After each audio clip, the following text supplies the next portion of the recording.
So yesterday we took a look at the comp statistics for VCT 2023. Today we're going to take a look at the agent metas on each map in the VCT 2023. Again, the data includes lock-in, all 3 VCT leagues, NA Stage 1 Challenger Playoffs, and Masters Tokyo. So let's just explain how this works. First of all, what you're going to be seeing. So here is the statistics for Ascent. This is every agent who has had at least 10 games played, which there's only 10 of them on Ascent. There's quite a few more on a few other maps. But what you're going to be looking at here is the agents on the left, of course. Their pick rate percentage is here as a percent and how many games that is. You can see at the top out of how many overall comps were played on this map. So that's their pick rate, and it will go from light blue to kind of this dark purple, get darker as it kind of go up the percentages there. And then you've got their non-mirror win rate. Now, for a non-mirror game, again, this would mean one team is playing Astra and the other team is not playing Astra. So for this instance, Astra played 9 non-mirror games on Ascent across the stats so far, and she won 5 of them. Now, I've put Astra in gray because I'm requiring you to have at least 10 non-mirror games to actually, get a color. And again, this will go from red to orange to yellow to green to dark green, depending on how you do. So obviously last time we saw with the comps on Ascent that it was very based around 5 agents, and you could see that Omen, Killjoy, Jet, KO, and Sova have extremely high pick rates overall, and you see that there is only 10 agents that actually have more than 10 games, and Ascent was actually the most played map as well. So that gives you some context that, yeah, essentially a couple agents are dominating the meta, and because there's so many mirror games in Ascent, that means that the overall number of non-mirror games isn't that high either. So Ascent isn't really our best kind of testing ground early on.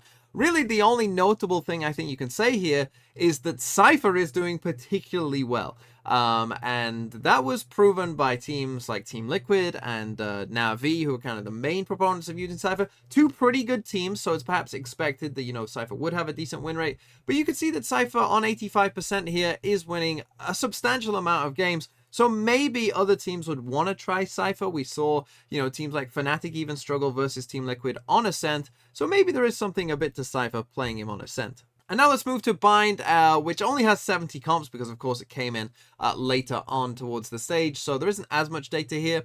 But there's basically 3 agents in Viper, Raze, and Skye that are picked, very, very commonly on this map. And will be a kind of a lock for most teams. Then there's mostly a kind of debate between Brim and Harbor, and it does seem that early on Harbor is winning that debate. It does seem like Harbor gives you maybe a little bit more, right? The slows from the walls seem pretty good. The way you can use the walls, we've seen people like Forsaken use them in some very creative ways. So maybe Harbor does offer a bit more there overall than the Brim. And then you have kind of this 5th slot, which is mostly being played by Sage, Jet, Fade, and Gecko. And you can see here that for Sage and Jet, it's not going too well. Obviously, we saw teams like NRG running Sage and, eventually swap off the Sage because it wasn't going too well for them. And you've got agents like Fade and Gecko here as well, where Gecko actually is doing pretty well. Obviously, we saw CGRS playing it for Pickrates there at Masters Tokyo as well, and it's finding a decent amount of success. Now on to Fracture, though, which is really our first map where we have enough comps overall. Let's just quickly talk about the controller debate, because normally you're going to get Brim or Omen Viper, and it seems like Brim is winning that debate. You can see his non-mirror win rate is pretty good. The Sentinel debate between Cypher and Killjoy looks like Killjoy is winning out on that debate. Now, you will get a lot of Raze and a lot of Breach on this map, but you will get a lot of double Duelist as well. But it seems like if you want to go double Duelist, then Neon is pretty clearly the better pick than Jet. Jet's not doing too well on Fracture overall, whether that's as a solo or as a double duelist, but Neon is doing pretty decently. And then when it comes to the initiators, they're all fairly balanced, with KO not doing too well, but Sova is clearly doing well, but of course a lot of that owes to just EG and the fact that they're very good at Fracture. I think NRG are the only other team to actually try the Sova on that map, and they lost with it, so it seems like maybe that's just an EG thing, and don't read too much into it. Moving on to Haven, and maybe we don't have quite the same level of dominance as Ascent, for instance, but you do have a lot of agents with a pretty high pick rate, like Omen, Killjoy, Jet, Breach, Sova. That's kind of the meta comp, and you can see they all have pretty high pick rates overall. But when we come to the debate of Astra versus Omen, I mentioned this in yesterday's video as well, whenever I've done these stats, Astra has always beaten Omen pretty thoroughly, non-mirror win rate wise. So maybe there is something to Astra. Maybe it's just the better teams are playing Astra on this map. Fnatic are a good example of a team that plays Astra on this map. But at the same time, I've been doing these stats now, last year as well. This was kind of how it looked last year as well. So maybe there is something to Astra being a bit better than Omen overall. Although some of Omen's losses are also coming to the Swamp comp with the Viper Harbor, with teams like Loud and NRG and Furia playing that comp on Haven. Now, Killjoy is just Killjoy, but when it comes to the Duelist, maybe Raze is a better option than you might think, because, her non-mirror win rate here is 62%. We've seen teams like Team Secret playing the Raze and finding, a bit of success with it on that map. So maybe there's, more options there for teams to be trying Raze on this map. And then when it comes to the Initiators, you can see the Breach, again, not doing too well. Most of this will be due to kind of, again, playing against the Swamp comp and some good teams playing that comp on this map. But maybe this does go to show, and this was true of Breach last year when I did the stats as well, that he didn't do too well on Haven. Maybe Breach isn't as essential on Haven as you might first think. And now let's come to Lotus, where some of these numbers are just straight up lies. I'm just going to tell you. I mean, not all of it's lies, but there are some numbers that are just lies in here. And if you just took a look at this and didn't watch the explanation, you will come away with the wrong impression, because here's what's happened on Lotus. Most teams play Omen on Lotus. You can see that, 81% pick rate. But there is one particular team, that plays a lot of Astra on this map. And that team is Fnatic. And that team never loses on Lotus. And therefore, this is making Omen's win rate look terrible and Astra's looking amazing, because Fnatic always win on Lotus. And so this number is kind of a lie. And it's also kind of true here for Fade versus Sky as well, where again Fnatic play the Fade and don't play a Sky, and they always win, and most teams do play Sky, and therefore Sky doesn't look too good. I will say the Fade versus Sky one isn't as Fnatic caused as the Astra Omen one. There are other teams who play Fade. Like recently we've seen teams like Team Liquid try it and ditch the Sky, and they then have found some success on this map. So the Sky one isn't as much, I don't think, caused by Fnatic, but it still is a large part of what's going on here. And so Omen and Sky probably aren't as bad as these numbers suggest, but maybe Fnatic are onto something that, Astra maybe is the better choice. And Fade, I would say, I am convinced, is the better choice than Sky overall. Now, there are still some other things on here as well, like Killjoy. Play Killjoy on Lotus. It's not a hot take. Everyone knows that that's a good idea. And yeah, you should be playing Killjoy on Lotus. Team Liquid found that out the hard way. When it comes to Jet, not doing too well in the Duelist debate. It looks like Neon is a pretty good choice, and Raze, when paired with Fade, also is doing pretty well. Teams going for kind of the Breach route instead of the Viper kind of ideas. Yeah, that was not the right choice. It does seem like playing double controller is the way to go. And now let's come to Pearl, and as I was mentioning yesterday with the Swamp comp, with the Harbor Viper and stuff like that, you might look at their win rates and be like, well, the Swamp comp's just bad, look at their win rates. That's not quite the true story though, because as I mentioned yesterday, really a lot of the losses from the Harbor Viper came early on in kind of the 3 VCT league seasons, when the teams who were, a lot of teams were picking up Harbor Viper, but they didn't know how to play Harbor Viper. They'd never touched Harbor before, and it was like, what are we doing?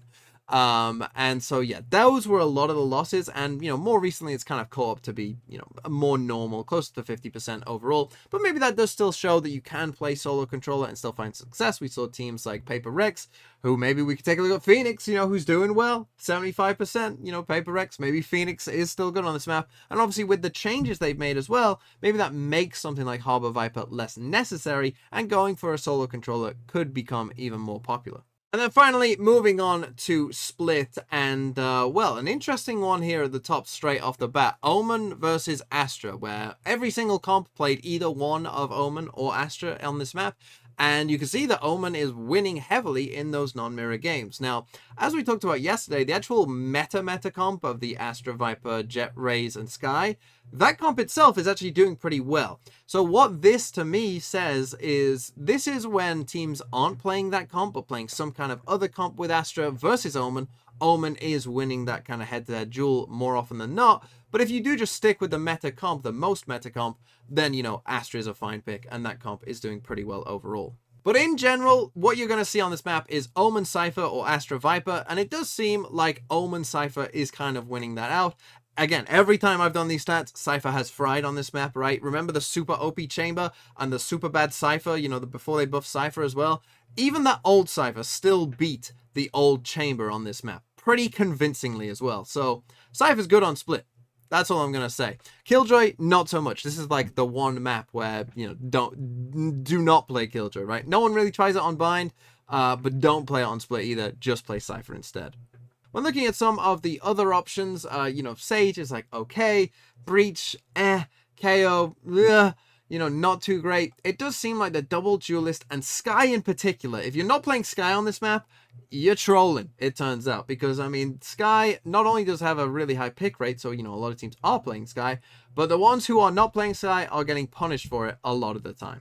And to finish here, what we're going to do is take a look at the overall pick rates and the overall win rates. So here's the table from top to bottom of all of the pick rates of the different agents. So you can see they're kind of clumped up in different little groups here. Like Killjoy, Jett are kind of way ahead of everyone else. Then you've got that next group of 4, a next group of 4, a next group of 4, and then the ones kind of lower than 10% just there.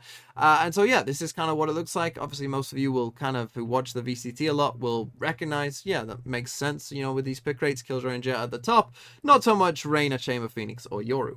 Well, then this is the part you all want to see. What are the overall win rates of these agents? Now, you have to remember, don't take too much away from this because, of course, if you get picked 100% of the time on a map, you're probably pretty good at that map, but you don't have any non-mirror games, and that's what this is. So, it doesn't fully reflect how strong each agent is. It's kind of like how good are you on the maps where you're, like, sometimes picked. Right, so on the maps where you're kind of like a niche pick or, like sometimes you get picked, that's what really this is a reflection of for the most part. Now, I decided Phoenix and Yoru were at the top of this list, but they didn't have that many games, so I put them in gray alongside Chamber and Reyna, and I decided you need about 40 games, to make a sort of any kind of judgment on this, and so they don't really count, although Phoenix is at the top. Now, you might look at the top of the list and be like, why are Neon on Cypher in there? But again, you all just have to remember that this is just based on the fact that Neon only gets played on Lotus and Fracture. And she's good on those maps, so she wins a decent amount, right? Cypher again, right?